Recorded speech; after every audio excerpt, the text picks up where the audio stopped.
La globalización es uno de los términos clave del siglo XXI.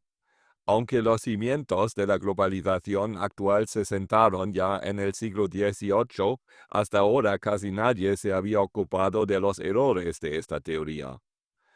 El economista escocés Adam Smith proporciona la justificación teórica para el libre comercio total con su teoría de las ventajas comparativas absolutas que describe en su obra La riqueza de las naciones, publicada en 1776.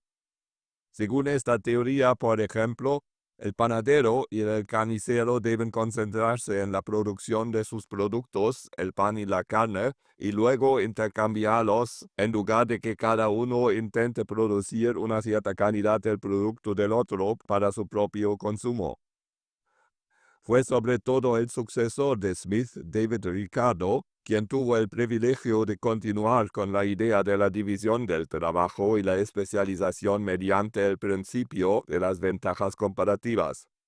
Ricardo partía de la base de que si dos estados pueden producir bienes a precios diferentes, a ambos les resulta ventajoso especializarse en los bienes que cada uno puede fabricar de forma más rentable. A continuación, los bienes se intercambian a través de relaciones comerciales y, en definitiva, la prosperidad de ambos países aumenta. En la década de 1980, las ideas de Smith y Ricardo se incorporaron en gran medida a la literatura especializada de la época en las universidades y escuelas de negocios del mundo occidental.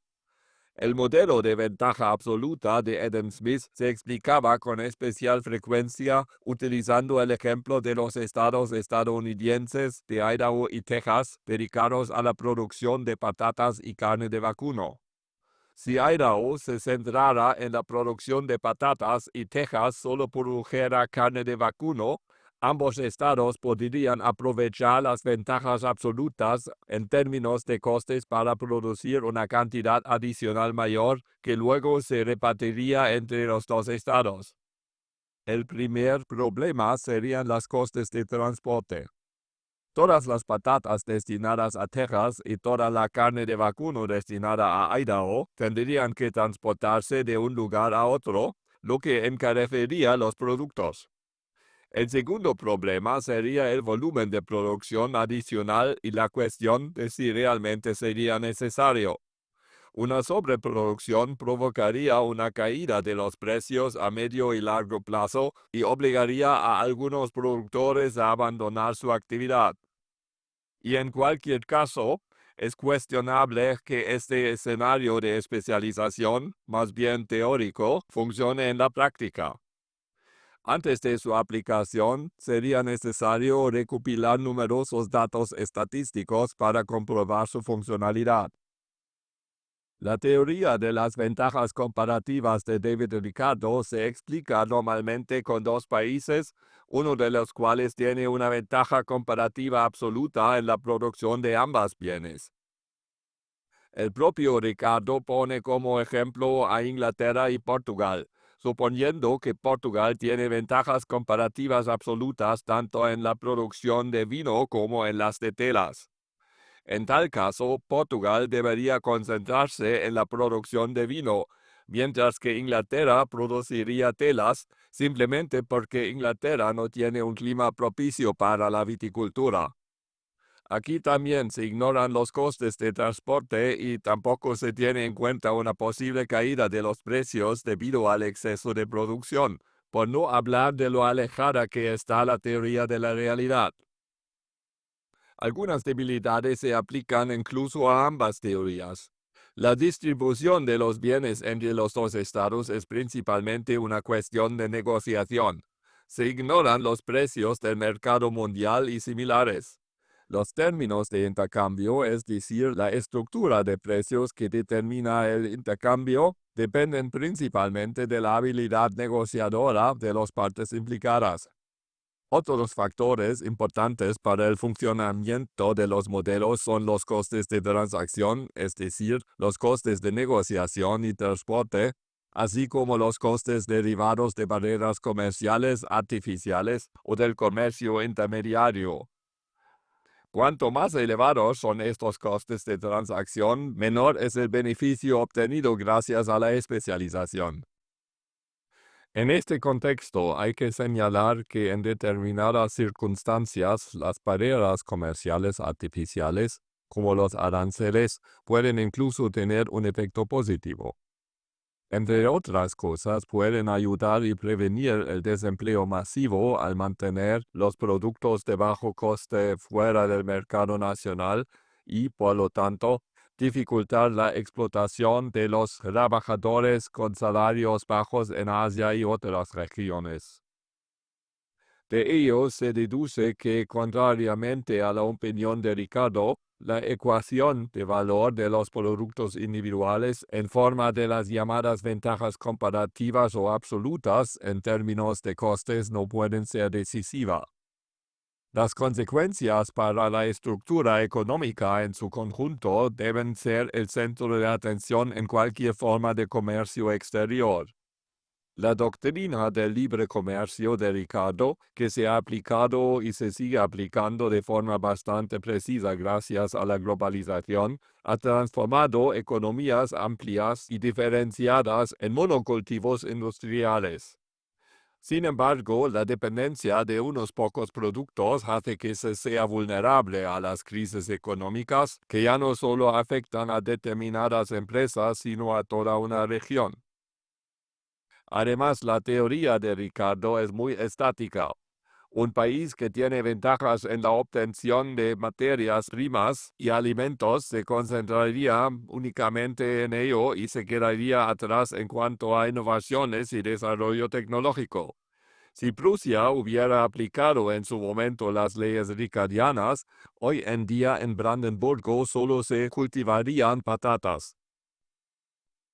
Sin embargo, la crítica más importante a las teorías de las ventajas comparativas y absolutas en términos de costes es probablemente el aumento del desempleo provocado por la fijación unilateral en el consumidor.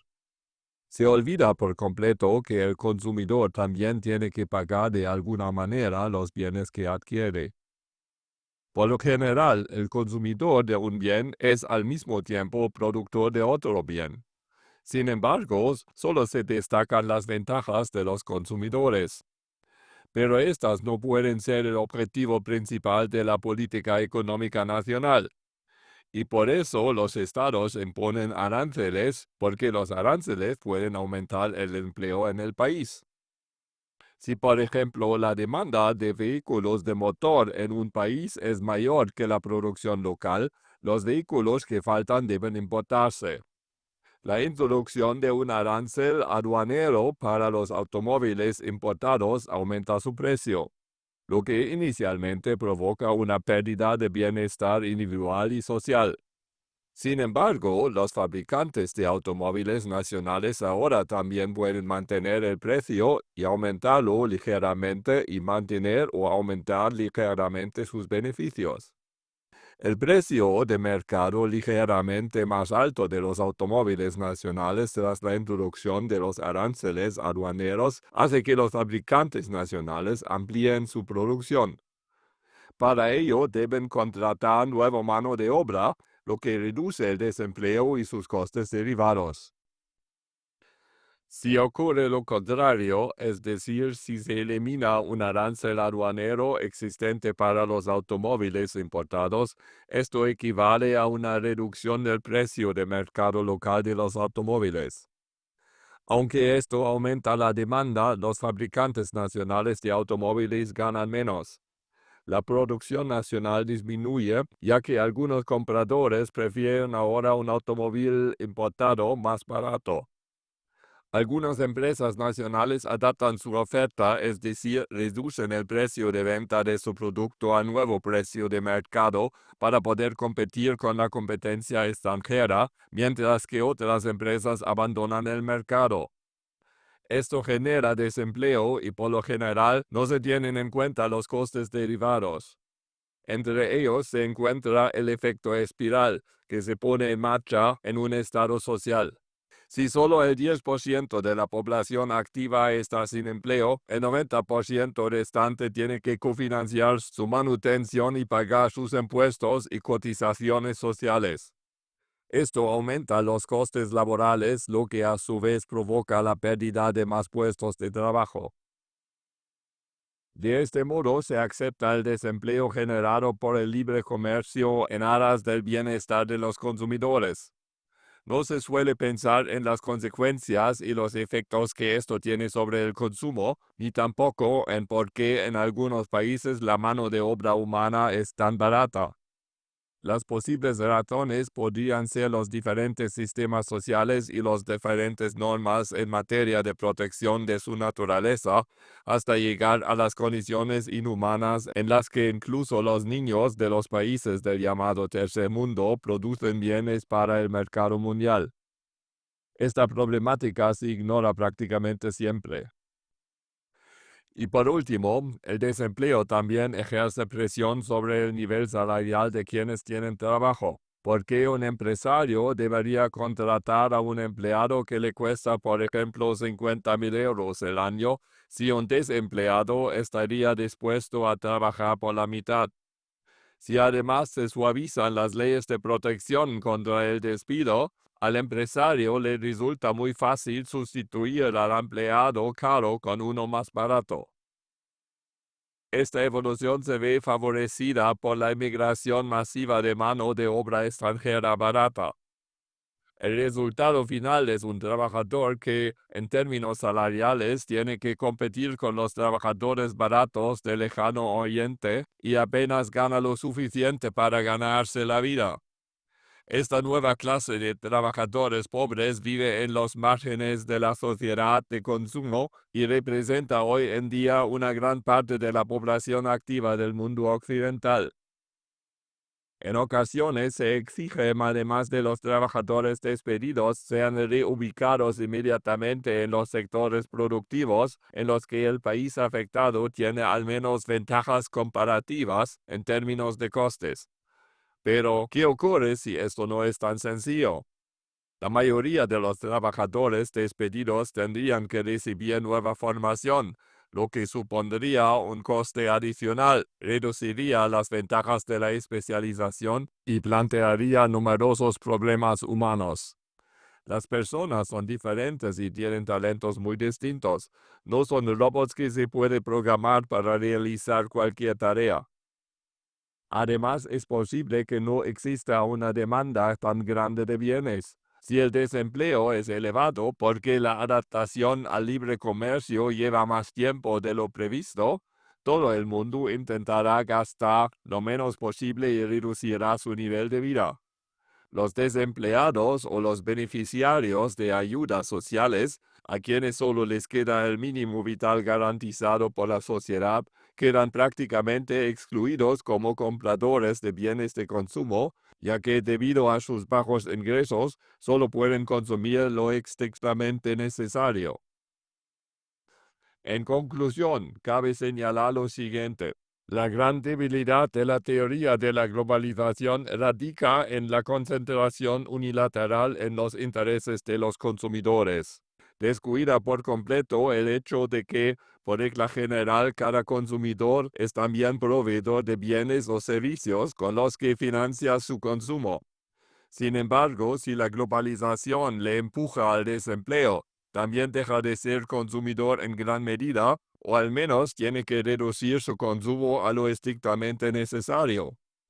Esto hace que disminuya la demanda de bienes y que el mercado no sea capaz de absorber los bienes adicionales que llegan al país gracias al libre comercio. Se produce una crisis económica. Los costes sociales del desempleo simplemente se ignoran. Si se tuvieran en cuenta los gastos adicionales, esto reduciría considerablemente las ganancias de la especialización. Entonces se vería que la globalización es en realidad un negocio deficitario.